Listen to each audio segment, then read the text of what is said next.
thank you so much for having me, Brittany, Carmen, and the rest of the Chamber. On behalf of the rest of City Council, I want to thank the Chamber for all the wonderful work they do in our community. We're truly lucky to have such a supportive and productive Chamber with leaders passionately invested in our community. Not all cities can say that, so I'm proud of our Chamber in Bothell. So it's a true honor today to be here, to look back at 2020, to look at ahead at the rest of 2021. The last year has been difficult, one for all of us here in Bothell, but with the strong support of our residents, community organizations, and our strong business community, we've handled many of these challenges and will come out of this year even stronger.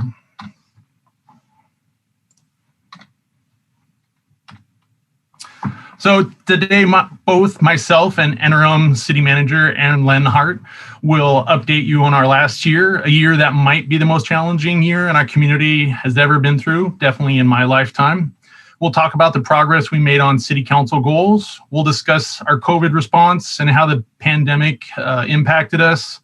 But we'll also talk about the normal and at times extraordinary work that the staff still has to accomplish. We'll share a little bit of our financial picture and wrap it up talking about what's next on the horizon for us. You probably know that council focuses on certain priorities and goals each year. We continue to make progress in many of these areas, and we'll touch on these throughout the presentation. In a normal year, connecting with our community and caring for those in need is vital.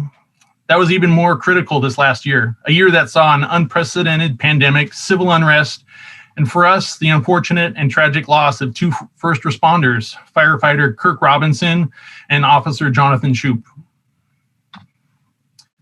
Community connections are important during any year, but even more so during this year for us. Shortly after our year began, the pandemic started. In the beginning, cities and agencies weren't quite sure what to do. Working with the public health partners, we made some quick decisions, what we think would help us in the long run, similar to PSC, how they acted quick and decisively. We quickly formed an outreach team and made calls to the community to ensure that they had the public health info and the resources they needed. Our fire department also visited with our city senior communities to share the public information as well. So we activated our Emergency Coordination Center, our ECC, and did an emergency declaration and started planning. You can tell from these pictures that this was before COVID was really spreading and mask guidance and social distance wasn't even a thing or being discussed. You know, everyone's seated shoulder to shoulder, just listening and looking on intently. We started ordering PPE, which ended up being a wise decision given the shortages experienced nationwide later on. We adjusted our city hall hours and staff schedules to increase social distancing, adopting new cleaning protocols to keep the staff safe. Per the public health guidance, we had to close most government buildings. Thankfully, our community was so gracious and understanding. We switched to appointments and then eventually to the virtual meetings. We're thankful for everyone's flexibility as we changed how we delivered the many services that the city provides. So on the left here in February of 2020, we had a regional meeting in our city hall with multiple large companies and the Economic Alliance of Snohomish County. Then on the right, that's the reality of today in virtual meetings, as we're all here today participating in. I will say that I do have long pants on. No shorts for me. So events had to change, but we still worked with the community. Volunteers assisted with mass packaging and distribution. Business reopening kits were distributed at 4 of our pop-up events.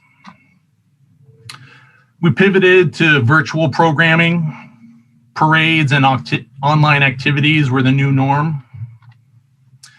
Continuing volunteer partnerships.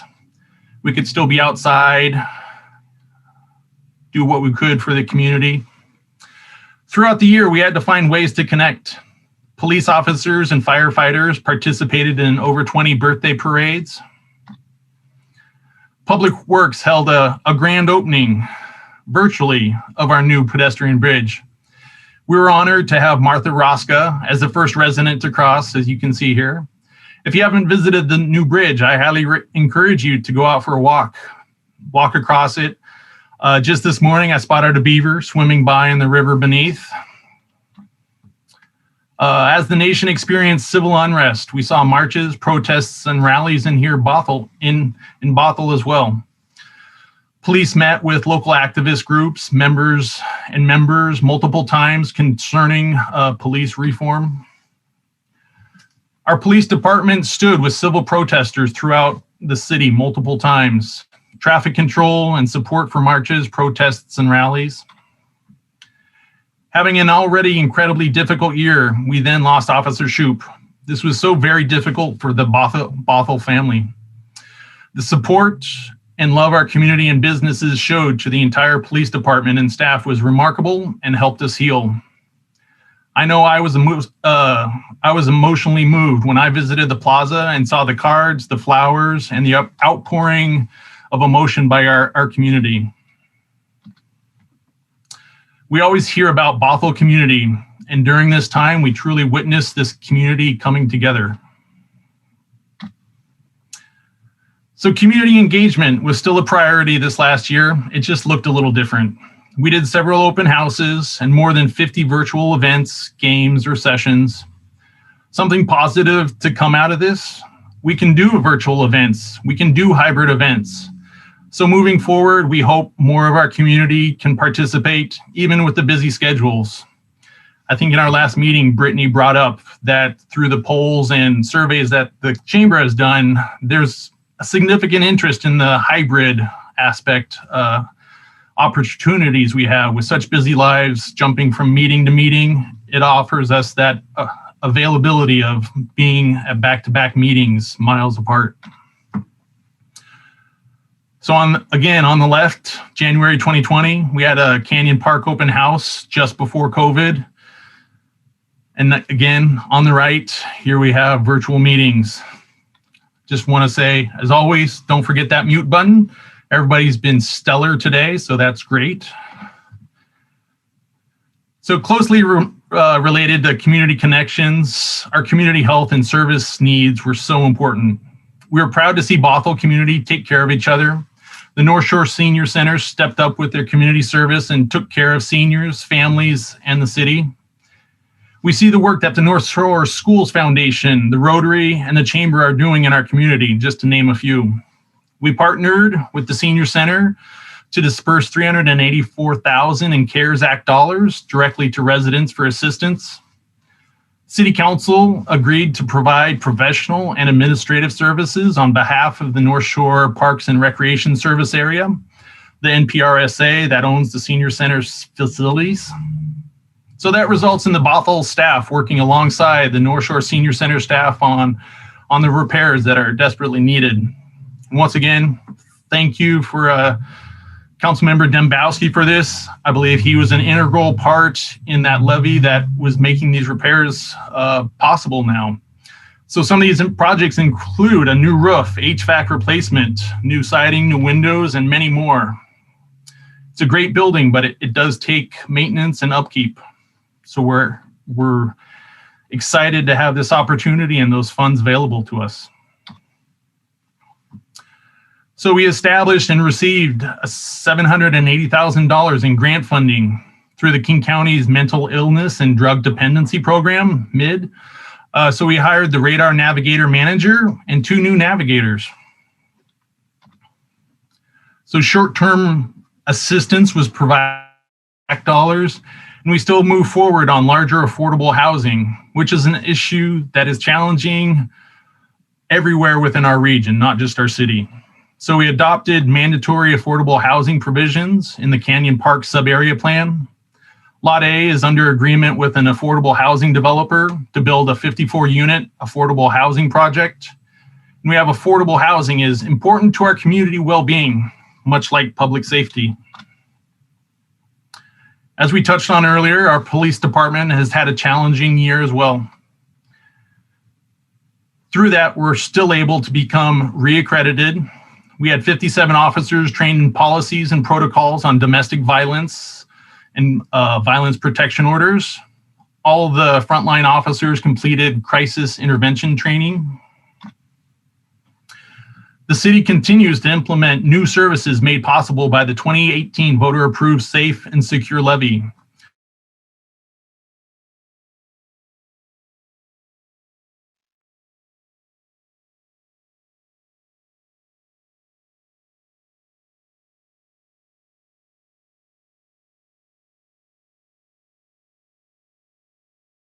Engagement coordinator, already coordinating chats with the chief, meeting with the community members, and scheduling tours. Our first responders did an amazing job for us in such a challenging year. Fire department responded to approximately 6,500 emergency calls. They had to develop and follow new PPE and decontamination protocols. And then we added a fourth platoon, the D shift. So they're currently using mobile vaccine units to visit high-risk and vulnerable communities in Bothell right now to administer vaccines. So we can't say thank you enough to our fire department and all they do. Just a little bit about our new fire stations. They'll have improved decontamination area for the personnel and equipment to provide for better firefighter health and safety. Have separate sleeping quarters for male and female firefighters. House a new police satellite office at the Canyon Park Fire Station, number 45, you can see on the map, meaning police officers will be more available to serve North Bothell. Construction starts July 2021. Temporary stations will be on or near the existing stations. And we'll have some occasional downtown traffic impacts due to the periodic closures of 185th. Finally, the Bothell Arts Commission and Council selected an artist, John Fleming, to incorporate art into the Station 42. So our fire station projects are quite large and complex in scope, so please bear with us. Following completion, these two new stations will serve our community for decades and make our service for firefighters that much better and safer. So another complicated project I want to speak about is the large project we worked on with the pedestrian bridge replacement. This project replaced the pedestrian bridge over the Sammamish River at the Park at Bothell Landing. It's a wider timber truss bridge with a 12-foot wide deck that meets current structural and American with Disabilities Act, the ADA standards. It has a flatter deck and approach grades, providing a fully accessible shared use, non-motorized path for bicyclists and pedestrians alike. Has a great ramp and stairs on the south side of the river. And the design maintains the arched look of the city's iconic bridge logo. Just wanted to share some great views of the bridge itself as you're walking across the river. So the new bridge has made it even easier for cyclists and pedestrians to commute, visit, and spend money in our city and downtown especially. We've added wayfinding signs on either side along the trail to direct trail users into downtown. So the COVID-19 recession and rising real estate and construction costs are requiring Sound Transit to prioritize and realign some of the projects. The two bus rapid transit projects are critical for connecting Bothell to light rail and transit throughout the region. Both were originally targeted to be completed in 2024. We'll find out this later this summer if that still holds true. Stride 522 runs along Bothell Way and connects Bothell, Kenmore, and Lake Forest Park to the new Link Light Rail station and shoreline. This will be the only high-frequency east-west route for us on the north side of the lake. Stride 405 connects communities on I-405 to Link Light Rail at Linwood, Bellevue, and Tukwila, as well as other regional transit services. So please let the Sound Transit Board know via the survey currently available before April 30th that Stride 522 and Stride 405 are critically important to our Bothell community. I've talked about the unique, challenging, and special projects we've worked on this year, but it's also important to recap the work, projects, and maintenance that still had to be done every day. We know that Public Works does so much of this work in-house and does it well. In fact, the Public Works Department earned the American Public Works Association, APWA, accreditation this year, one of only other 10 agencies in Washington state to do so. With that, I'll turn it over to Interim City Manager Aaron Lenhart to highlight some of the city staff's accomplishments. Thank you, Mayor, and good afternoon, everyone.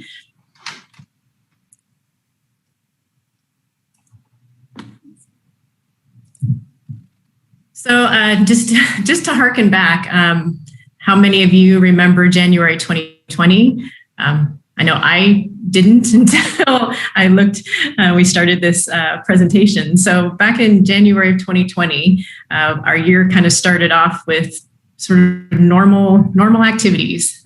We had a 4-day snow event where crews were focused on keeping roads clear so that people in their cars could get to their work and their school and all those normal things that we used to do. Just 2 months later, we were in a situation where we were sending many of our folks home, aside from our police and fire, so we could try to figure out how we could continue city operations in a safe and effective way. And we managed to do it. I'd like to start by talking about our Safe Streets and Sidewalks levy. It was, the voters approved it in 2016, and we've been continuing to make progress on this, taking care of our very important street and sidewalk infrastructure. So the operations crews did a lot of work repairing potholes and sort of the day-to-day activities, and also replaced almost 400 linear feet of sidewalk on various school routes throughout the city. On the project side, we were able to complete some non-motorized projects. So 188th Avenue Northeast now has new sidewalk and bike lane. We also did some slurry seal projects, which you'll see the photograph on this slide. We tried kind of a low cost way to preserve our pavement in our neighborhoods. On the environmental side of the house, we were able to continue conducting outreach campaigns and citizen engagement and community engagement, things like Earth Week and Pollinator Week and those types of things. We also had a team that worked with 133 businesses to help navigate dangerous waste regulations and handling techniques. And a lot of these visits were done in 2020 virtually, and they try to meet with folks in their most comfortable language. So really proud of that program. Another thing that we managed to do was eliminate pesticide and herbicide use in all of our parks in 2020, which was a big deal for the community. So speaking of parks and recreation, parks quickly adjusted their operations and posted a lot of signage to keep parks safe. You may remember in the very beginning of the pandemic, we were closing parks and telling people to just stay home, but then we realized that it was one of the safer places to be. Also, a big accomplishment from the park side of the house was after 2019, a bunch of community engagement, the council approved the Parks, Recreation, and Open Space Plan in the beginning of 2020. So this plan really sets the tone and the roadmap for parks improvements for several years. And as several have mentioned, both today and in days previous, there was a pop-up dog park that the Parks Department created. We hosted it at both City Hall as well as the Park at Bothell Landing in 2020. And very popular. And I believe the next pop-up dog park area to be determined will open in June. So stay tuned for more on that. Here's some pictures of our furry friends enjoying their activities. Technology, fast and furious. In the past year, it was really our IS department transitioned over 200 staff to full-time telecommuting, just kind of at the drop of a hat. At the same time, they implemented a new HR payroll timekeeping system for about half of our staff or 2/3 of our staff. So many of us have transitioned away from paper timesheets that we were still doing. And we've been doing virtual city council and board and commission meetings. The photograph, the council celebrating the 2020 grads last year. Community development. We managed to maintain our permit processing, inspection, development review functions during the pandemic. There was a brief halt to construction that you may remember, but we were able to keep everything going on our end so that when folks were allowed to resume, that we were prepared for them. Some of that required virtual inspections in the beginning and have now transitioned back to in-person, but a lot of opportunities to review how we do business and figure out if there are better ways, even post-pandemic. The city issued over 2,100 permits in 2020, which was down from 2019, but it's coming roaring back, and we anticipate that 2021 permits issued will be more than 2019. Community development also updated downtown historic preservation regulations during 2020. And some of the projects that got underway in 2020, these are all housing and residential projects, including a very large multifamily development that's occurring on the former Seattle Times site. This is kind of before as they got started, and here's once the building was gone. It's my understanding they plan to recycle 95% of the concrete actually on site, which is pretty impressive. There was a lot of concrete there. Also, community development adopted, and the council adopted a sub-area plan for Canyon Park that came with new development regulations, and I believe the mayor mentioned affordable housing requirements and a planned action ordinance, really trying to create more of a neighborhood in Canyon Park, in addition to preserving the land for employment growth. We have important businesses in that area, but also creating some new residential neighborhoods and adding retail and amenities for the employees of that business park. And we've had some large property acquisitions recently in both the Canyon Park as well as Montevilla. Alexandria Real Estate is going to be doing some development within the city, developing a life science cluster. Also in economic development, and also sort of along the environmental lines, the city has continued to work on cleaning up historic contamination downtown. So it's both petroleum contamination as well as solvents. So we're plugging away at that, and really hope to have that done. It's been over a decade in the work so far, and hopefully it won't be another before we're finished.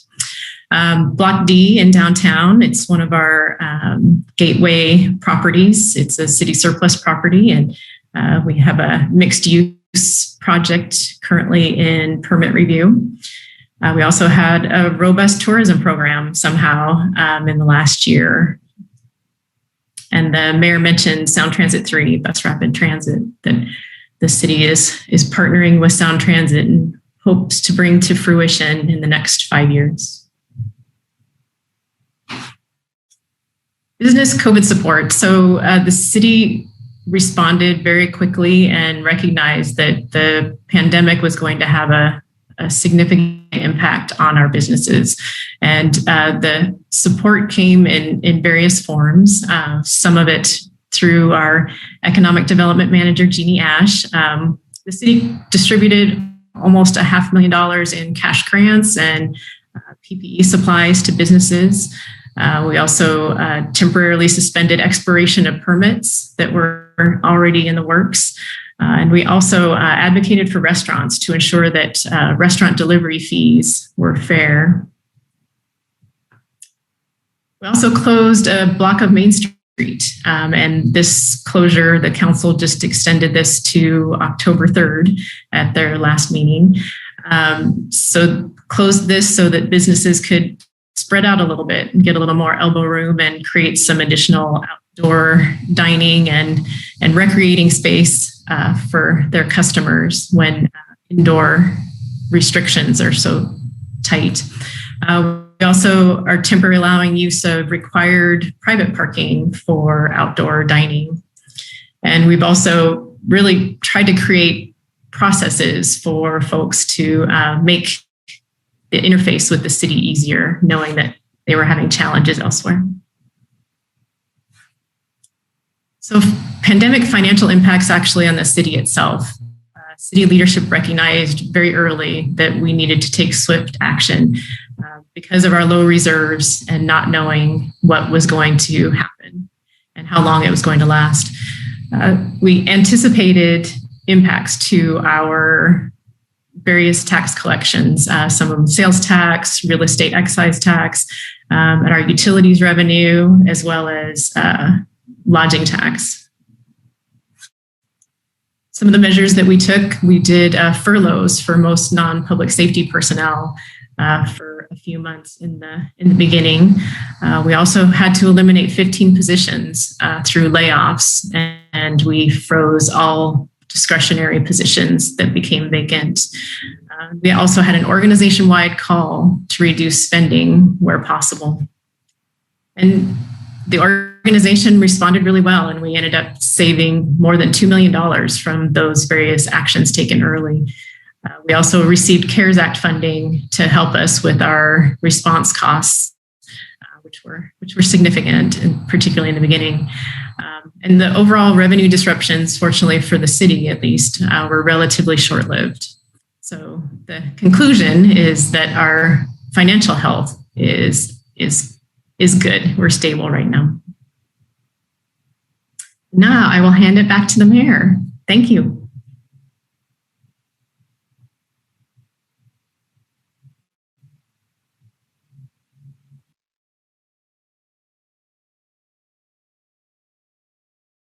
Mary, going to need to unmute.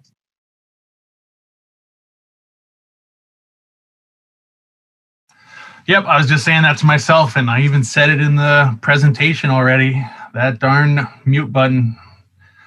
So yeah, let me get back to my screen.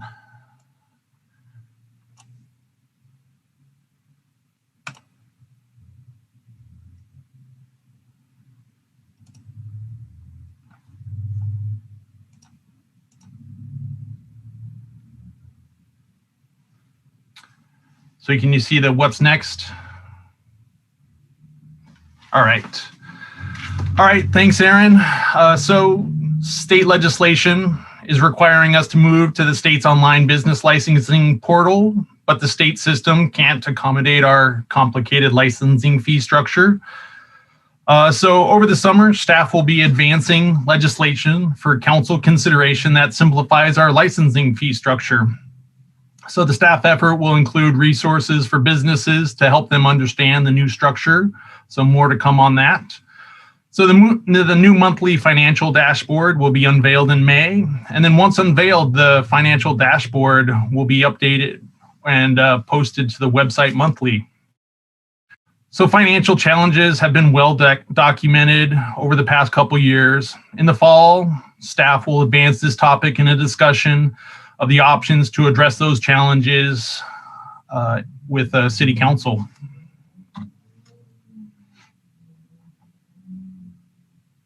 Whoop.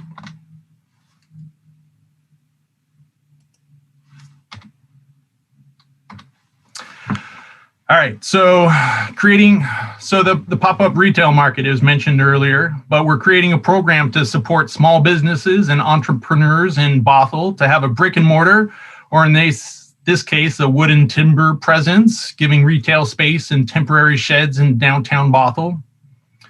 So the City Council prioritized a new DEI program with a budget. Staff has met with other cities and 4 area DEI consultants to discuss training, philosophy, and outreach approaches. Race relations training was offered to all of our staff. We surveyed staff, boards and commissions, and the community about race, climate, and culture. Staff has met with local activists multiple times We're considering a DEI consultant to develop our DEI action plan. And our internal dive-in committee is transforming into our core equity team. So our city manager recruitment. So we've established a timeline that takes us through the fall and will give an opportunity for the community, the current and future city council to be involved in the selection of this next city manager for Bothell. Then we'll close out with some of our favorite community photos. As we think about this year, we're thankful for our essential workers, our waste management teams, grocery workers, healthcare workers, mail personnel, and delivery drivers, and so many more in our community. We're thankful for a community that makes the most of challenges and supports each other. We saw families setting up childcare groups and food drives. Neighbors ran errands for seniors and dropped off books and activities for them. We're thankful for the funny memories that we could have making light of COVID. Bothell residents were even sharing toilet paper with each other. We baked, took on new hobbies, cleaned closets, and made the most of it. I heard sourdough starters were quite the rage for a while. So we're thankful for embracing new coworkers, our furry coworkers, family time, and above all, so thankful for a community that takes care of each other. This is the Bothell community that we know and love. Thank you all.